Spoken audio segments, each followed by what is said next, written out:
যতই বলেন হিন্দু হিন্দু ভাই ভাই, মমিনদার হাত কাটলে লাল রক্ত বেরোবে, আমার হাত কাটলে অনেক রক্ত বেরোবে।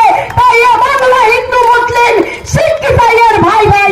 বিমান বাবু উচিত ছিল তো আপনার বলে নাই না তৃণমূল কর্মীদের দিতেন, কেন আপনারা তো বেছে বেছে সব কাজ করেন সিপিএম এর মতো, যে ঝান্ডা বইবে, যে প্ল্যাকার্ড বাঁধবে তারাই সব সুযোগ পাবে, কিন্তু তৃণমূল কংগ্রেস সেটা করে না। যারা বিজেপিকে ভোট দিয়েছিলেন তারাও লক্ষ্মী ভান্ডার পান, সেটা কিন্তু মমতা বন্দ্যোপাধ্যায় রাজ্য সরকারের ফান্ড থেকে দেয়। যারা কৃষক বন্ধু পান তারাও কিন্তু মমতা বন্দ্যোপাধ্যায় পান। আর বড় বড় কৃষক সম্মানের কথা বলেন, বাংলার মুখে খালি মিথ্যা, খালি মিথ্যাচার, পারলেন না ভাষা নিয়ে টানতে শুরু করেছেন। এই কথাগুলো আপনাদের বলতে এসছি। বিমান ঘোষ ঢুকলেই বলবেন যে কোথায় গেল 100 দিনের কাজের টাকা বেরিয়ে আসুন।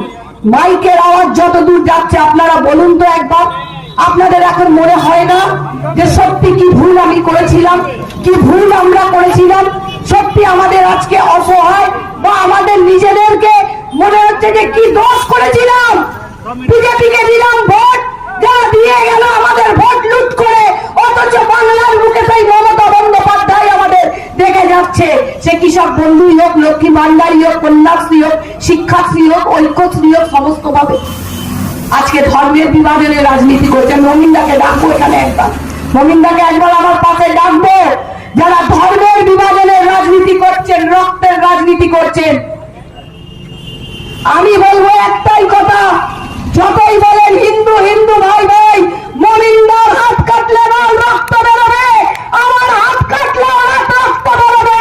তাই এ বাংলা হিন্দু মুসলিম শিখ ইসাইয়ের ভাই ভাই, আপনি জাতত খুঁতত মস্তত পিস্তত হিন্দু হিন্দু ভাই ভাই হন, কিন্তু রাজ সিংহাসনে বসে আপনি সংবিধানকে হাতে নিয়ে কোন একটা ধর্মকে কেন্দ্র করে কথা বলতে পারেন না।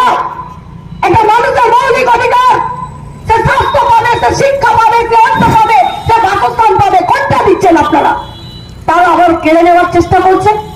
আমরা এই কথাটা বলতে এসেছি, শ্রমিক ভাইদের উদ্দেশ্যে আমরা কথা বলতে এসেছি। আমরা শ্রমিকের নেতা, আমি শ্রমিকের খেটে খাওয়া মেহনতি মানুষের কষ্টের, যে ছেলেটা আলু বাছাই করছে, যে ছেলেটা হিমঘরের মধ্যে কাজ করছে, তাদের হয়ে কথা বলতে এসেছি। 8 ঘন্টার ডিউটিতে 8 ঘন্টার টাকা হবে, 12 ঘন্টা কাজ করানো যাবে না।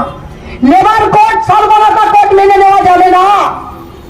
আমরা মানুষের ইপিএফ, গ্র্যাচুইটি, যেসব পাওনা, যেখানে সংগঠিত অসংগঠিত সমস্ত শ্রমিক সেক্টরে আমরা কাজ করতে চলেছেন আমার ঋতব্রত বন্দ্যোপাধ্যায়।